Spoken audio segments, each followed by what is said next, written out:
À quel moment tu as décidé de te lancer dans l'entrepreneuriat? Dans ce que tu fais actuellement? J'ai décidé de me lancer dans l'entrepreneuriat, je pense, lorsque j'ai réellement ressenti que l'argent était important, qu'avoir beaucoup d'argent, c'était important. Je pense que c'est à partir de là que je me suis lancé. Hem, je me lance, je pense, le déclic, il se fait, en fait, après que mon papa, il perd son boulot et je suis ici, du coup. Dès la Mmh. 1re année, à la fin, il perd son boulot, mais c'était pas prévu et du coup, tout de suite, je ressens, en fait, d'un mois à l'autre, une différence dans le quotidien, en fait. Mmh. L'argent de poche, il est divisé par 3 voire par 5. Tu peux plus sortir voir tes amis. Quand on t'appelle, bah, tu trouves des prétextes parce que c'est un peu gênant de tout le temps dire: «Non, c'est parce que j'ai pas de sous, non», et cetera. Et à Mmh. partir de là, la question que je me posais souvent, c'était: «Luc, comment te faire de l'argent, en fait? Comment te faire de l'argent tout le temps, tout le temps, tout le temps?» La même question. J'étais dans ma chambre assis ici et c'est la même question qui me trottait à l'esprit à chaque fois. Et dès le moment où tu te poses cette question-là va mener vers, du coup, des solutions, des idées, en fait, et tu vas te dire: «OK, celle-là, elle est viable, celle-là, elle est adaptée à moi, celle-là, je pourrais tester». Et je pense que c'est vraiment là, en fait, que l'entrepreneuriat, il a commencé à ce moment-là, en fait. J'ai commencé à tester plein de trucs et aujourd'hui, je fais du media making, mais avant, c'est à plein de petits trucs que j'ai testés. Mais c'est vraiment de Mmh. là qu'est venu la fibre entrepreneuriale, en fait. C'est à partir de là. Mmh. Alors essaie un peu de nous expliquer le processus. Quel est ton premier projet et comment ça s'est passé? Alors, premier projet, je pense qu'il y a plusieurs projets ont été surtout des idées, des Mmh. livres aussi que j'ai lus pour savoir si c'était viable ou pas. Mais l'un des projets que j'ai testé que j'ai testé pendant longtemps, c'est le prêt d'argent par intérêt, par exemple. J'ai commencé à Mmh. le faire, je pense,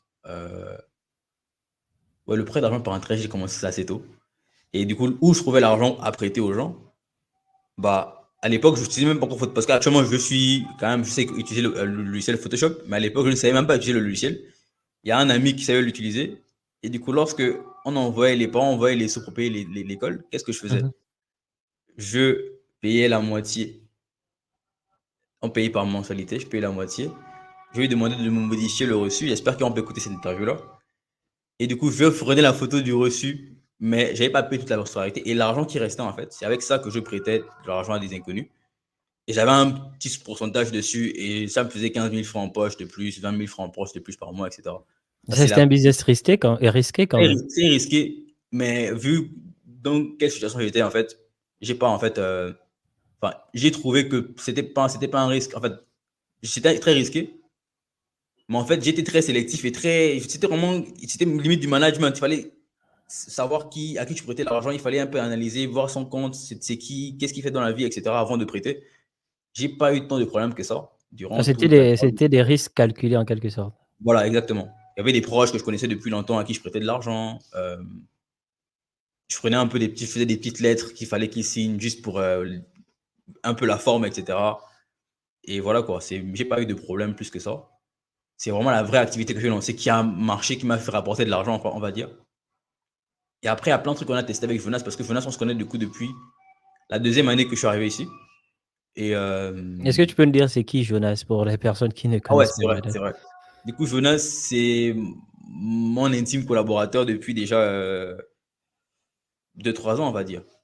Et Mmh. Jonas et moi, on a lancé du coup l'activité que je fais principalement, une chaîne YouTube qui nous sert en fait d'inbound marketing. Et derrière cette chaîne YouTube, il y a une agence digitale qui offre des services de media making. Du coup, ça, c'est mon activité principale entrepreneuriale et de montage vidéo avec quelques petits services annexes à côté. Et du coup, c'est un gars avec qui on a, avant de se lancer dans ça, ce dont on est actuellement, on va certainement revenir dessus plus en détail. On a testé quelques petits trucs par-ci, par-là. Si tu vois, si tu te rappelles, une fois, on a eu une discussion au téléphone sur le business de moto, ici au Mmh. Sénégal, qui Ouais. marche plutôt bien. Ceux qui font des livraisons. Bah, Jonas, quand il arrive en France, il avait un peu de capital et on a essayé en fait de mettre ça en place. Du coup, c'est moi qui allais faire la gestion ici. Mais après, pour des raisons, pour d'autres, ça n'a pas abouti. Jonas et moi, on a essayé de lancer une agence SMMA. D'ailleurs, le nom de l'agence, à l'époque, c'était Ackerman Digital, il y a un an de cela.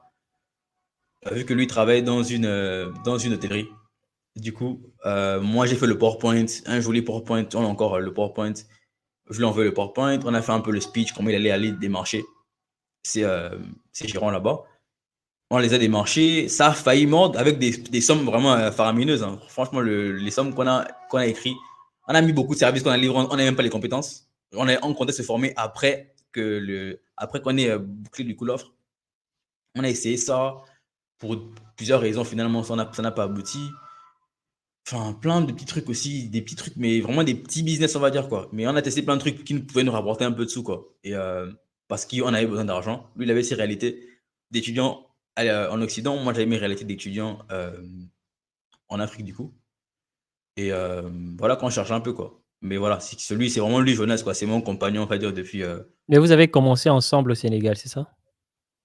On a commencé ensemble, pas au Sénégal. Au Sénégal, on n'a pas vraiment commencé l'entrepreneuriat. Je pense qu'on a commencé l'entrepreneuriat surtout le moment où dès le moment où il est arrivé en France. C'est à partir de là qu'on a Ah ouais. commencé à beaucoup collaborer ensemble sur le plan entrepreneurial. Mmh. OK, et à quel moment tu te lances à fond, tu décides de te lancer à fond Mini dans la making. création des miniatures?